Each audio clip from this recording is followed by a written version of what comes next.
What's up guys, I'm back today with another Xbox One versus PlayStation 4 video. So today we're going to be discussing the design of the Xbox One and PlayStation 4, and I'd just like to say a few things before we get underway. Now, firstly, we can never really say much about the design until we actually have it in our hands, until we can actually, hold the console, feel it, have a look around. We'll never really know how we truly feel about it.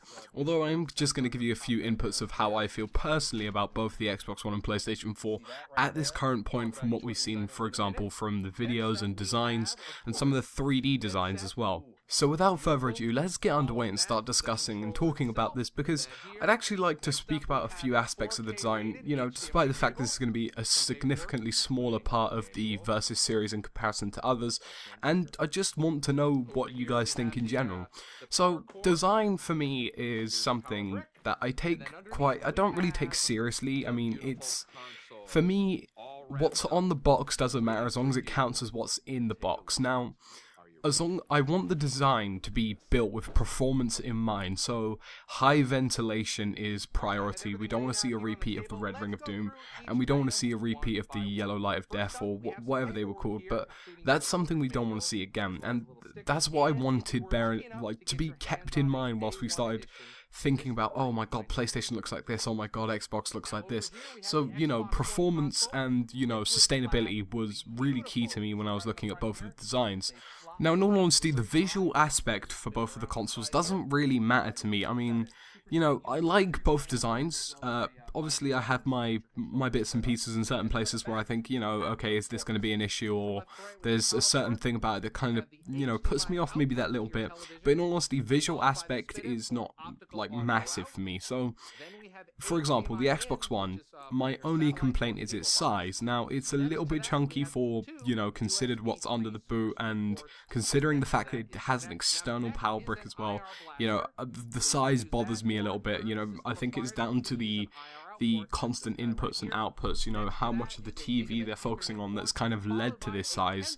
But other than that, I actually find it quite visually appealing. I like the black on the front, on the side. The shimmer of it looks really nice to me. I like the fact that it's not too fancy. It's just a simple glowing button.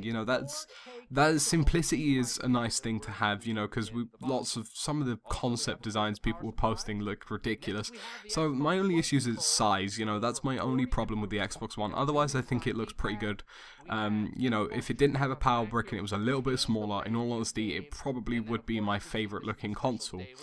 Now, the PlayStation 4 is probably my personal choice if I were to go for visuals. So, if you're looking, for this aspect of the Versus series, I would say that the PlayStation 4 definitely has the edge, just down to the fact that it's so small, and down to the fact that there is no power brick. That's what puts it apart from the Xbox One. Now, the PlayStation 3 design was very it was curved, it was relaxed. Now, the PlayStation 4 design has taken some very sort of upbeat steps. Now, I can tell you the reason for this is to appeal to the Japanese market. Now, the Japanese market is very big on design, and if you get the design of the console looking wrong, you're going to lose, believe it or not, you'll actually lose a lot of sales. So they're very keen on design. So the type of sharp edges and glowing colours that you're seeing are generally because of that, not just because of it, but there is a little bit of input there.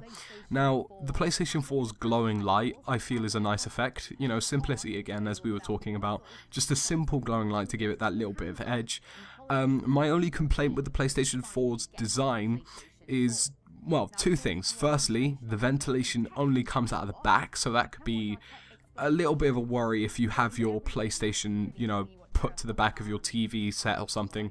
I tend to leave it so the sides are more ventilated than just the back, so I would have preferred side ventilation. And secondly, the fact that the USBs are sort of dug in between the gap. That's my only other issue. The USB ports on the Xbox 360 Slim, for example, are a pain in the ass to get to because they're dug into this little gap, and you kind of just have to guess if you're going to somehow put it in. It's just a strange thing. Now, both designs also feature, a touch power button, so touch-sensitive power button.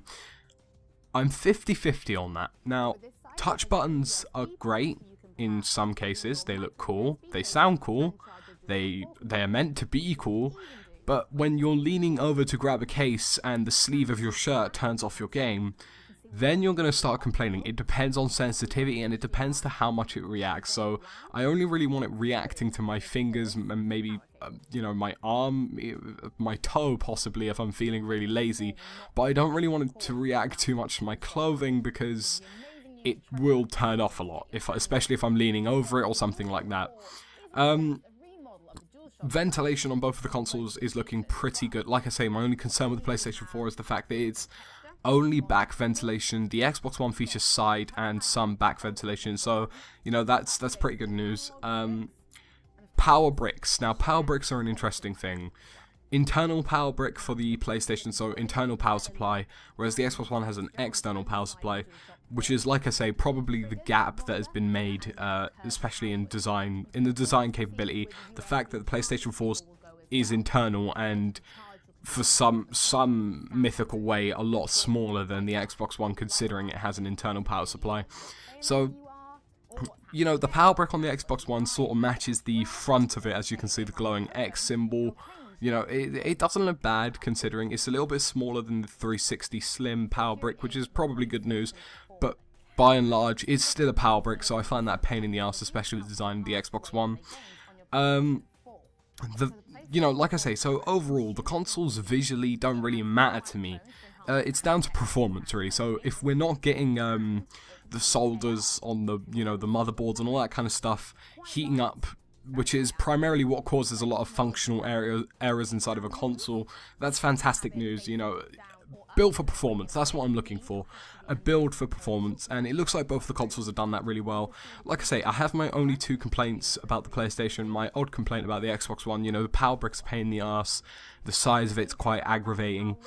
The PlayStation, you know, I only have one or two complaints, but overall, I say the PlayStation 4 looks a lot more visually appealing to me as a person. You know, if the Xbox One was smaller, I could probably contest this a bit more, but visually appealing wise, the PlayStation 4 looks a lot better to me, and the fact that it just doesn't have a power brick, you know, sets it apart as well.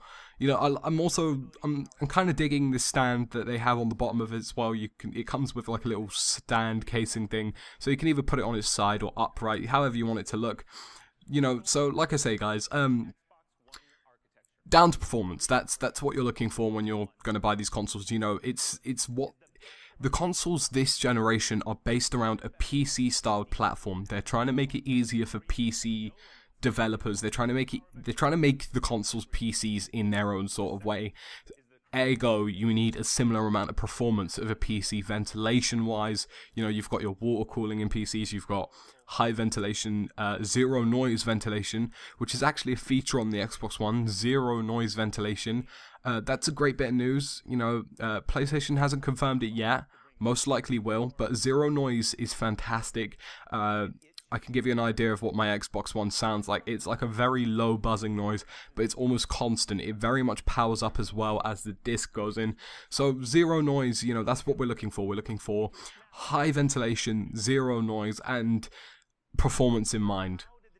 So, like I say, guys, Xbox One versus PlayStation 4 videos, I'd just like to say a quick thank you. I'm extremely happy with the subscribers, the views, and the likes that I've been getting recently. And as I said, in this category, the PlayStation 4 has won. And in the next category, we're going to be looking at some of the online services of the Xbox One and PlayStation 4. So it's been me, Lachlan. Make sure you check out the other parts of this video, and I should see you very soon.